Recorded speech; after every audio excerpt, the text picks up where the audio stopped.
Rismon didampingi kuasa hukumnya mendatangi Polda Metro Jaya mengajukan permohonan fasilitasi restoratif justice pada kasus tudingan ijazah Presiden ke-7 Republik Indonesia Joko Widodo. Direktur Reserse Kriminal Umum Polda Metro Jaya, Kombes Iman Imanuddin mengatakan penyidik masih memproses permohonan restoratif justice yang diajukan oleh Rismon Sianipar. Selain itu, Andi Aswan melaporkan Rismon Sianipar terkait dugaan ijazah palsu Universitas Yamaguchi, Jepang. RHS ini bersama dengan pengacaranya menyampaikan permohonan fasilitasi restoratif justice kepada penyidik. Dan kami sebagai fasilitator penyidik sudah melakukan upaya dan sedang melakukan upaya untuk memfasilitasi permohonan yang disampaikan oleh tersangka RHS. Dan hari ini saudara RHS bersama dengan lawyernya datang ke kami untuk menanyakan perkembangan permohonan restoratif justice yang diajukan oleh saudara RHS dengan kesadarannya.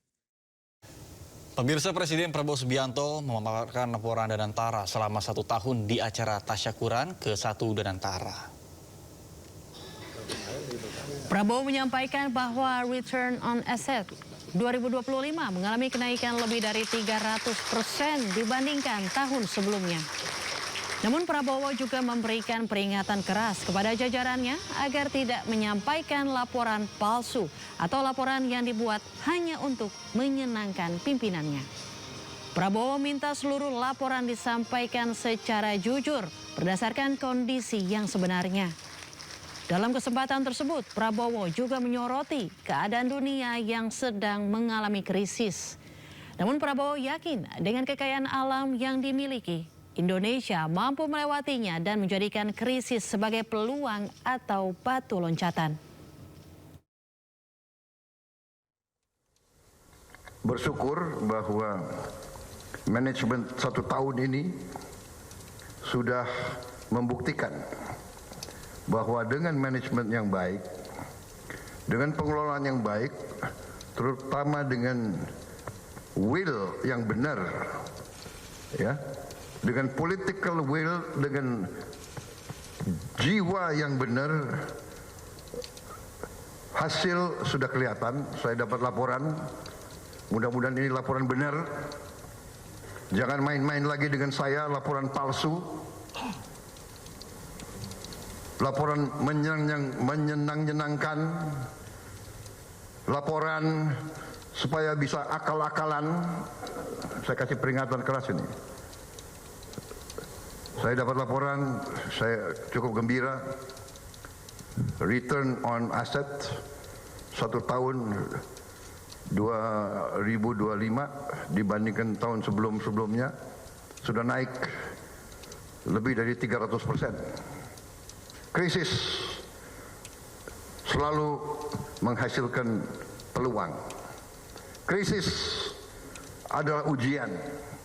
Krisis adalah batu loncatan.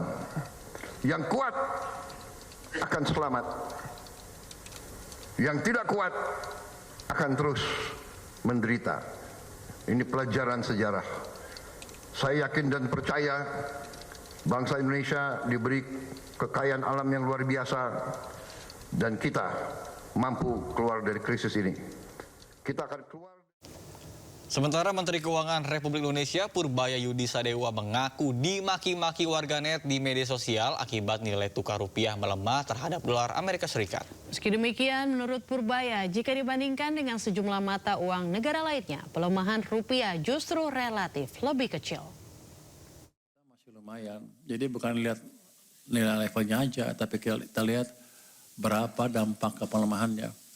Dari situ sih kita masih lumayan, walaupun di TikTok saya dimaki-maki orang, katanya, Pak Purbaya, Menteri Keuangan kerjanya apa aja lu? Tuh rupiah liatin. Tapi kalau kita menilai harus dengan fair, apa yang terjadi dibandingkan juga dengan seluruh negara di dunia seperti apa. Kita masih oke, artinya kita masih dianggap menjaga kebijakan fiskal dan moneter yang baik dan fondasi ekonomi kita cukup baik. Ratusan warga rela antri demi bahan pokok dalam operasi Pasar Murah Kabupaten Jombang, Jawa Timur. Tetaplah di Sindo Today.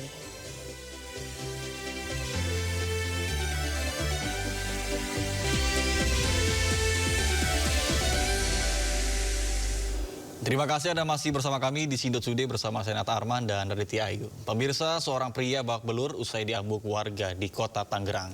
Ia diduga hendak mencuri sepeda motor saat menjelang sahur. Aku Pak, nggak tahu kondisinya Pak. Seorang pria yang diduga sebagai pelaku pencurian sepeda motor diambuk warga setelah tertangkap basah hendak membawa kabur motor. Kejadian berawal saat pemilik motor memergoki pelaku yang tengah berusaha mengambil sepeda motor miliknya yang terparkir di halaman rumah di kawasan Cipadu. Korban yang melihat aksi tersebut langsung berteriak meminta pertolongan warga sekitar. Teriakan tersebut memicu warga berdatangan ke lokasi dan berhasil mengamankan pelaku. Sejumlah warga yang emosi langsung melampiaskan kemarahannya dengan menghajar pelaku hingga babak belur. Pokoknya memang motor belum dimasukin sekitar jam 1:30 pagi.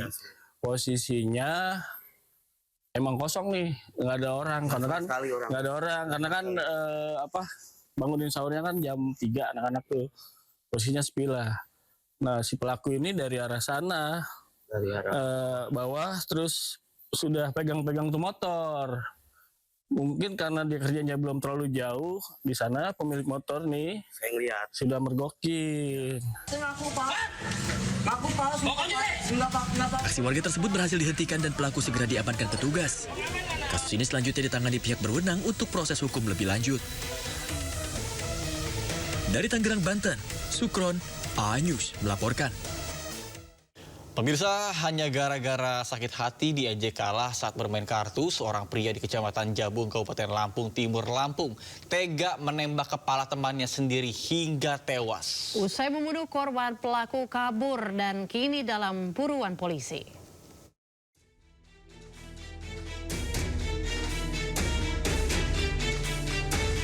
Pria berinisial HR, warga Dusun 7, Desa Negara Batin, Kecamatan Jabung, Lampung Timur, Lampung ini meninggal dunia usai jadi korban penembakan oleh temannya.